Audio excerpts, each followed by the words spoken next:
2028 Advanced Level Chemistry Revision class. Actually, today we covered another important part.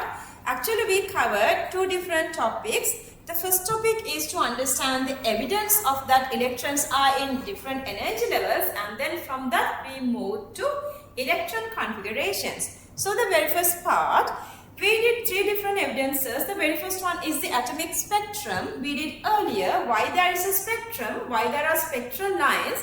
These spectral lines are corresponding to different electronic transitions. Electronic transitions happen between different energy levels. So it is assuring that there are different energy levels in atoms. And then the second one is a flame test. What do we do there?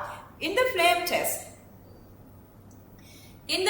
test, we hold whatever these souls to the flame. Inside the flame, these souls are becoming back to atoms.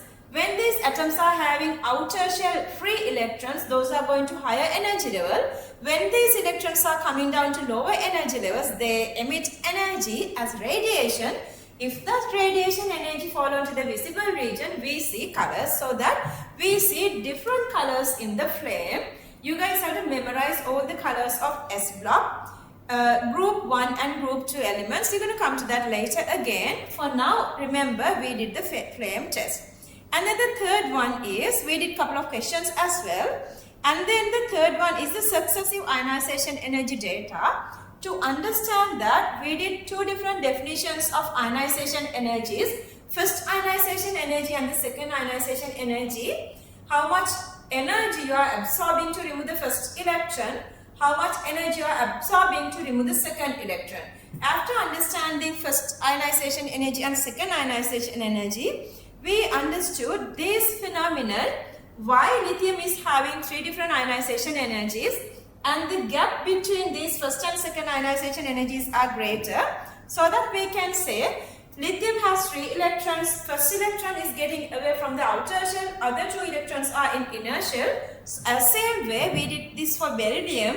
Beryllium is having 4 different electrons. 2 electrons are in outer shell, getting away easily with lower energy. 2 electrons are in inner shell, so that it takes more energy to getting away. So that when you are drawing this one, so this is the ionization with the lowest electron.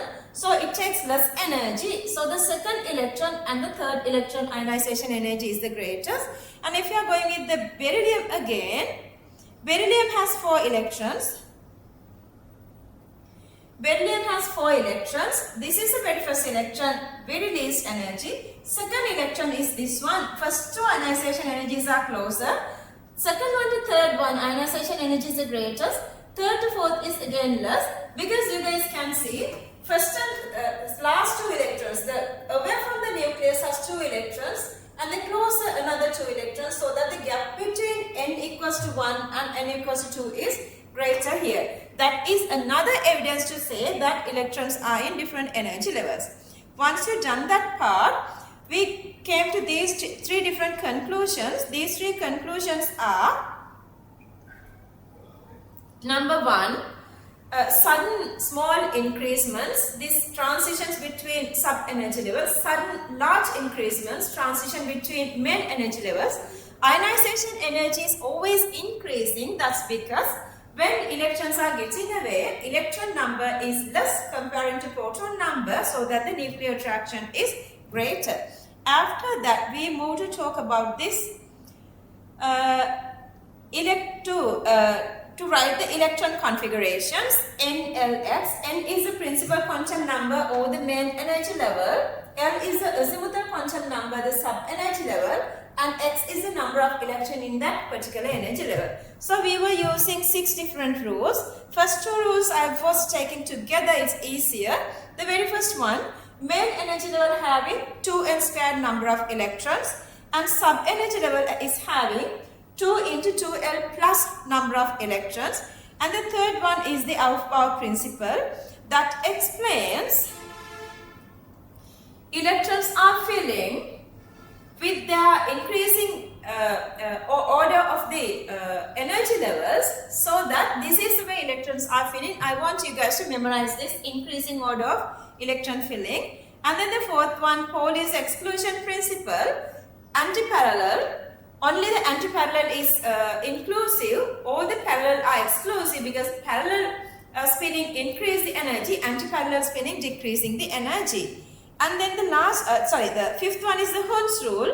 Hund's rule explain when electrons are filling into orbitals, first you are filling singly. When they are pairing, they pair later.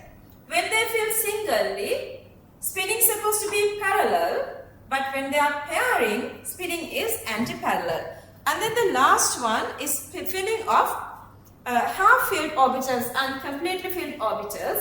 Half-filled orbitals are we don't consider P3, D5 and F7. Completely filled P6, D10 and F14 are more stable comparing to other possibilities. So that you guys can write electron configurations as this: 1s2, 2s2, 2p6, 3s2, 3p6, 4s2, 3d10, 4p6, 5s2, 4d10, 5p6, 6s2, 4f14, 5d10, 6p6, 7s2, 5f14, 6d10 and so on. Just listen this little part continuously, then you would get this better memory of this one. After that, you guys can write these electron configurations. The first 20 electron configurations are easier. Then after that, we are moving to a little second part to talk about what is this condensed electron configuration. Condensed electron configuration are having all those inert electron configurations coming together. As an example, if you write the electron configuration of calcium, you can write 1s2, 2s2, 2p6, 3s2, 3p6 and then 4s2 up to 3p6. If you go with that, that is only this electron configuration of argon. So with that we can write noble gas core separately and the valence shell separately, so that you call it the condensed electron configuration. And also, how do you make cations? So the next topic is electron configurations of cations. Cations are making by removal of electrons. So that when electrons are removing, less attraction to the nucleus for the outermost shell. So the removal of electron of outermost shell is easier, so that electrons are getting away from the large shell. So that way we can make these cations. How many number of electrons are there? You are removing that number of electrons. Then how would you make anions? Anions are gaining electrons, but the problem here is even if you have higher attraction from inner shells are already filled. They are not vacant, so that you can't fill these electrons into inner shells. So you have to fill this electron to outermost shell. So whenever electrons are taking in, you are making anions, but then still electrons are filling to outermost shell. When electrons are getting away from outermost shell, when electrons are filling again to outermost shell. How maximum? 2 electrons to S, 6 electrons to P, 10 electrons to D and 14 electrons to F. So that you are making anions. When you are making cations, you are reaching the inert configuration sometimes. Sometimes you don't reach the inert configuration.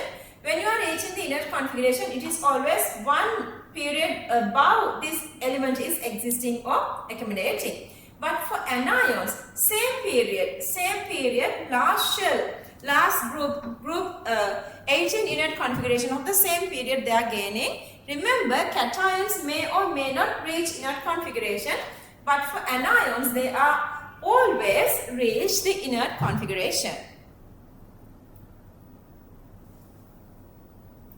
Remember, I told you half-filled and complete filled configurations are more stable, so that this element, if you go with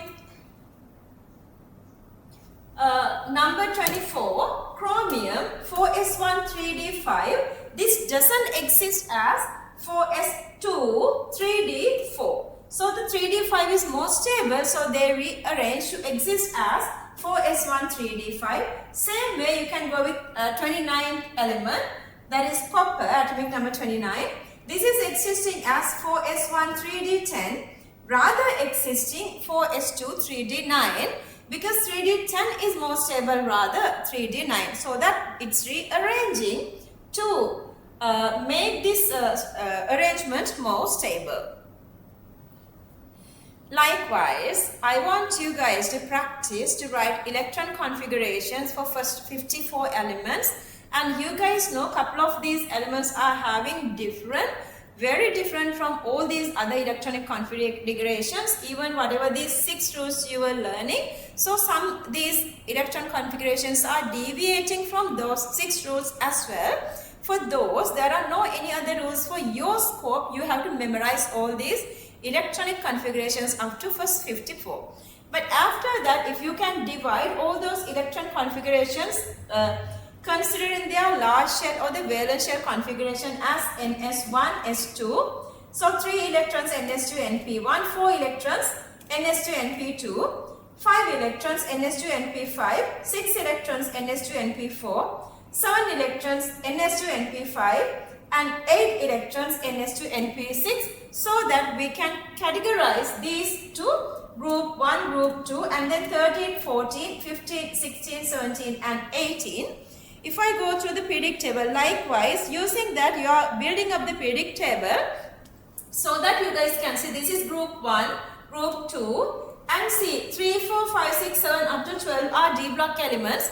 That's why after group 2 you are going to group 13, then 13 to up to 18. So those are the electron configurations of common electron configurations of these groups. Then next week let's do from here how do we go through this periodic properties, what is the periodic table and what trends are there along a period, going down a group, different properties, common properties, different properties are there. Let's talk about everything during the next class date. Actually today I did little extra for one single class date because every time I'm making this revision, I make sure that revision goes to a one single proper topic. So that today we talked about 2 different topics actually. Evidence for these electrons reside in different energy levels, and also we did a completed part of this how to write electron configurations and how to figure out why these electron configurations are related to the group numbers, how these are related to the periodic table, and how do we arrange these elements into the periodic table and everything. Okay, so that's done for the day. This is 2028 advanced level, the grand chemistry.